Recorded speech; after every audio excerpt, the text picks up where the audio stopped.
धर्मेंद्र प्रधान मान चंद दिनों का मेहमान। इसलिए मोदी जी कहा करते थे, ना खाऊंगा ना खाने दूंगा, सौगंध मिट्टी की खाता हूँ, देश नहीं बिकने दूंगा। कॉकरोच का पूरा परिवार आएगा। अभी केला कॉकरोच आया, उसका चाचा वकील, ताऊ वकील, उसका डॉक्टर, घर में पता नहीं कितने लोग हैं। ये कहा था 2 करोड़ नौकरी हर साल दूंगा। कितने साल हो गए? 12 तो नहीं, 24 करोड़ तो नौकरी पे चले जाते।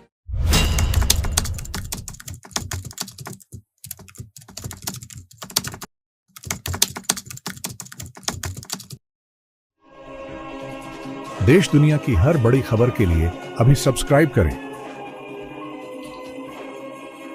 Incredible Bharat news live. Jantar Mantar पर कांग्रेस जनता पार्टी का प्रोटेस्ट उसको 10 दिन हो गए हैं और अभी शाम हो गई है। जंतर मंतर पे भीड़ लगातार बढ़ने लगी है।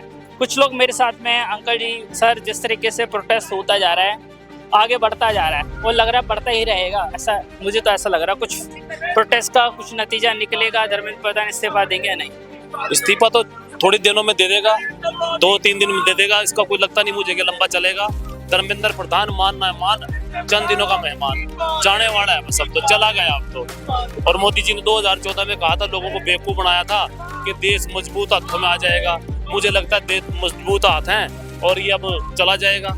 इसलिए मोदी जी कहा करते थे, ना खाऊंगा ना खाने दूंगा, सौगंध मिट्टी की खाता हूँ, देश नहीं बिकने दूंगा और बेच भी सब कुछ दूंगा और सब कुछ बेचकर डकार भी नहीं लूंगा। इसलिए मोदी जी से प्रार्थना है, भाई हमारी बात मान ले, बच्चों की बात मान ले, बच्चों का भविष्य है। ये इस्तीफा जल्दी दे दे, अपने घर जाए, हमारे को और भी काम है। कॉकरोच का पूरा परिवार आएगा। अभी केला कॉकरोच आया, उसका चाचा वकील, ताऊ वकील, उसका डॉक्टर, घर में पता नहीं कितने लोग हैं। उसका चाचा भी मीडिया वाला भी वकील, कॉकरोच उसका मिलेगा। इसलिए पूरा परिवार आएगा और इस्तीफा देने की केले मंत्री की है अब तो, नहीं तो पूरे मंत्रिमंडल की नौबत आने वाली है। इसलिए इस्तीफा देना पड़ेगा। जो ये अभी जो मैं देख रहा हूँ, एक एग्रेशन का माहौल बनता जा रहा है देश के अंदर। अभी आप लोग धरने पे बैठो, इससे पहले हमने देखा नोएडा में, उत्तराखंड में प्रोटेस्ट हुए, तब भी यूथ मजदूर सड़कों पे उतरा। तो ये अनसर्टेनिटी देखने को मिल रही है। क्या बोलेंगे जो है यूथ को लेकर सरकार नहीं चल पाई है? यूथ का जो सपोर्ट सरकार को चाहिए, यूथ में जो हम कह सकते हैं कि सरकार की तरफ ऐसा होना चाहिए, विश्वास होना चाहिए युवाओं को, वो नहीं दिख रहा। वो कहाँ दिखेगा? ये कहा था 2 करोड़ नौकरी हर साल दूंगा। कितने साल हो गए? 12 तो नहीं, 24 करोड़ तो नौकरी पे चले जाते। जब उनका किया वादा तोड़ दिया तो यूथ से क्या विश्वास जमेगा? अब तो उसकी तख्ता पलट देंगे अगर प्रधान के इस्तीफे की अगर बात ना की। क्योंकि क्या है, ये पेपर लीक कह रहे हैं, पेपर लीक थोड़ी हुआ ये तो पेपर बिका है, ये स्कैम है, ये घोटाला है, ये कई हजार करोड़ का है। लीक तो एक नेचुरल प्रोसेस होता है। चलते हुए गाड़ी का पानी डोयल लीक हो गया, टंकी लीक होगी, अरे पूरा पेपर बेचा गया। और पहले कितनी बार लीक हुआ, कितनी बार बेचा गया, ये पता ही नहीं चला। और ये किसी गरीब के हाथ में थोड़ी गया लीक होने के बाद, ये अमीर लोगों को बेच दिया गया है। इसलिए पेपर जो बिका है, इसकी जांच होनी चाहिए और जल्दी इस्तीफा दे देना चाहिए। कोई अड़ियल रुख बनाने की बात नहीं है यहाँ से। इतनी नहीं है कि यहाँ आके बैठना पड़ेगा, हमें इस्तीफा मांगना पड़ेगा। जब शपथ लीजिए क्या कहा था, जिम्मेवारी से काम नहीं पाऊंगा, सारी बात नहीं पाऊंगा। अब जिम्मेवारी से पीछे क्यों हट देते भाई? इस्तीफा कोई बड़ी बात नहीं है। अब जो कुर्सी बैठो, क्या इसके प्रधान के कौन है? ये धर्मेंद्र उसके बाप की थोड़ी है, तो जनता की है। और जो पूरी बात हो लड़ने दे यार, मेरी जो गाड़ी में घूम रहे हो भी जनता की है, कपड़े पहने वो भी जनता ने पहना रखे। इस्तीफा दे तो ठीक है, नहीं तो नंगा उतार के कुर्सी से भेज देंगे। जो अभी जो चल रहा है माहौल, क्या आपको लगता है कि सरकार बैकफुट पर, अभी मोदी जी बैकफुट पर है? मेरे हिसाब से तो मोदी बैकफुट पे है। कोई जवाब नहीं दे रहा, न पत्थर वो कारवार्ता कर रहा, न पब्लिक से।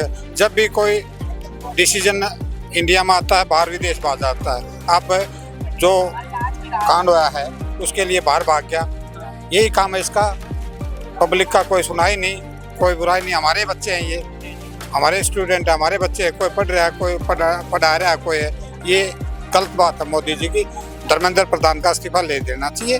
हमारी ये रिक्वेस्ट है इनसे, ताकि ये आंदोलन खत्म हो और आगे बच्चे पढ़ाई कर सके। आप क्या बोलेंगे इस पूरे प्रोटेस्ट को लेकर?